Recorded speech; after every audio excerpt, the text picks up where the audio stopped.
it's recording yet. I don't know, but I'm gonna get started. I have been okay. First, if you don't know me, my name is Nanaima. I'm the founder of New Connections, Empower You, and Something Beautiful. Okay, so I don't know if I was recording just a second ago or not, but Nanaima with Empower You, New Connections, and Something Beautiful. Listen, since this whole new life that we have has begun, it's been on my heart a lot to share with everyone how to move through the next hour, next day, the next few weeks, the next few months, the rest of your life with some sense of calm in spite of all that we're being bombarded with, all of the information that's being shared with us over the internet, social media, news reports, television, every single thing about our normal, regular lives that we've come accustomed to has been affected by um, a new concern. So I want to be clear about why I'm speaking. It may seem as if I'm speaking in code, but I'm deliberately using words that are not charged with fear. Okay? We are all uncomfortable, very uncomfortable, incredibly uncomfortable, and quite concerned about how things are going to unfold in the future.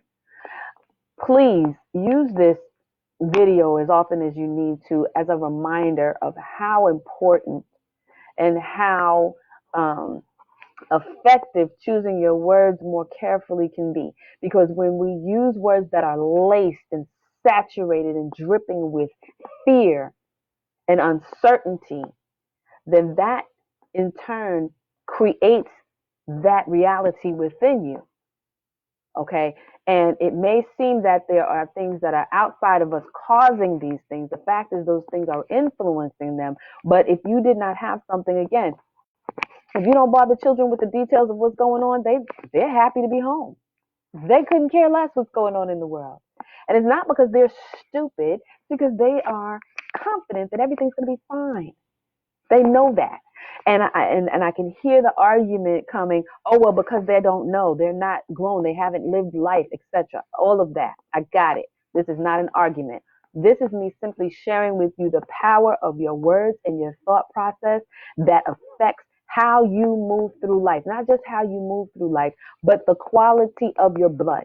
Let me give an example. When you watch a movie, you like that movie or dislike that movie. If you don't like the movie, it's probably because it did not elicit emotion from you. It didn't tap into anything familiar within you. So when you're watching something, if it becomes your favorite, because it elicits some type of an emotion, some kind of sensation, it taps into something you've already experienced. Okay, with that being said, when you are consistently listening to news reports and you're consistently having conversations that stem around how are you going to move forward in life? Oh my goodness, everything is affected. Oh my goodness, oh my goodness. And everything about everything of your day is connected to uncertainty and what we have recognized as fear, then that um, empowers that emotion, if you will. So I really want to get this information out. The reason I labeled this not fear but discomfort is because fear is also the same vibration as excitement. To be honest with you, if you think about it, you get on a roller coaster ride voluntarily, you're not forced upon it. You choose to go on this ride, you know it's going to to it's going to adrenaline moving. Okay? And it's, if you think about it, it's the exact same sensation as fear. So when you label it fear, then that is what is found. Your brain goes through super quick, faster than Google, search through your experiences of your life, and it connects every single thing that you labeled as fear, and it gives you that it gives you that emotion in your body. It gives you that sensation. You are reflecting now what it is that you think is outside of you. I hope that made sense. Let's talk about something that elicits a good feeling. If you stop just a second, close your eyes for a second and think of the last time that you felt absolutely phenomenally fabulous. Maybe it was a birthday, maybe it was a celebration, maybe you got a raise, maybe you had a child, whatever it was, got married, whatever it was that gave you that amazing, filled up, full, wonderful, confident, overly joyous feeling, overwhelming feeling of wonderfulness. Everything that you had experienced that contributed to that feeling. If you had nothing to compare it to, then you that term, I don't know how to feel about that. I'm feeling some kind of way. That's accurate. That means that you don't really have something to connect it to. That's what that means. That means that your brain doesn't have anything concrete, anything that in your memory bank that equates to that feeling. When as soon as you say fear, you know what that feels like. You know, okay, there's something going on. That is your body giving you the ability to respond to your environment. If we're not conscious, then we become fearful of everything we don't know. That's not okay.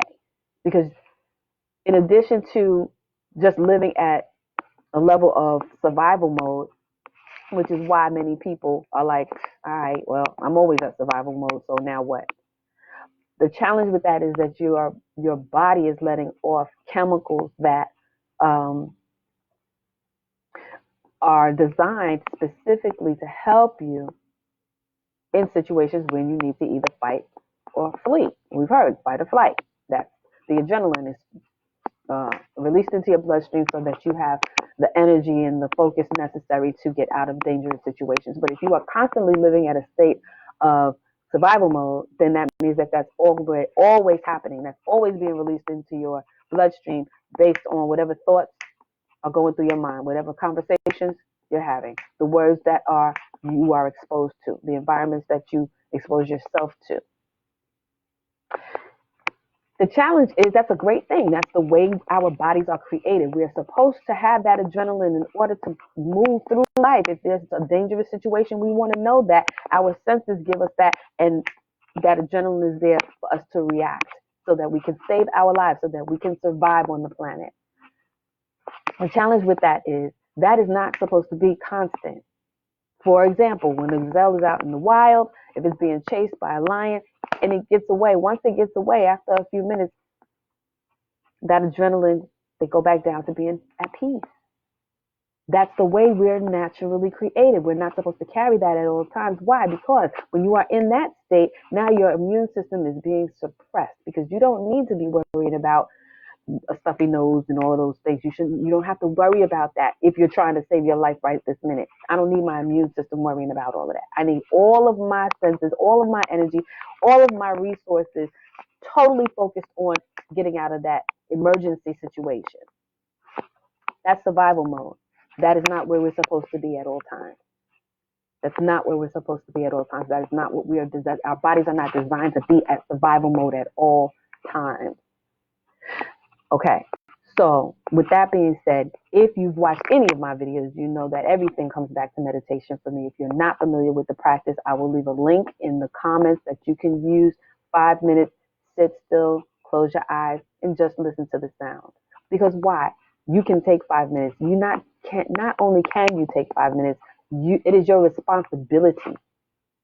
It is your responsibility to take 5 minutes for yourself, at least, at minimum, to not do anything. Why? Because that which has created every single thing in and on the planet and in the galaxy and all of the universe is there with you.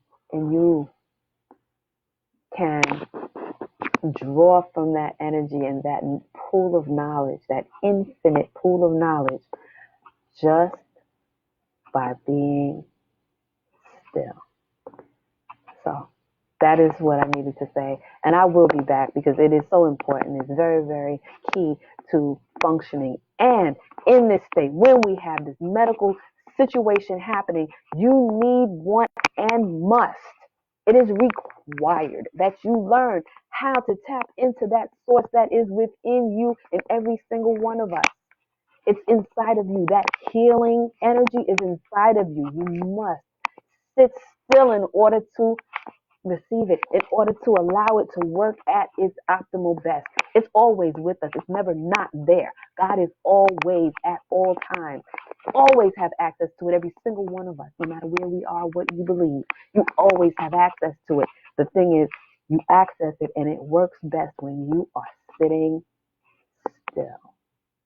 So get in alignment with that energy. Know that it's there. Know that you have access to it and know that it is already, everything is already taken care of. But that trust has to be developed, and that is developed in the action, the practice of sitting still. So I'm long-winded. I'm going to stop because I'll come back again. I'm going to learn how to get this down to a few minutes, and I'll be back more frequently. Hey, I believe that. Again, my belief is that God is always in control. He has found a way to make everybody do exactly what you're here to do. Share your gift. Share your gift. Somebody needs it. Everybody needs you. You are here for a reason. It's time for you to figure out what that reason is. Thank you for sharing this moment with Nanaima.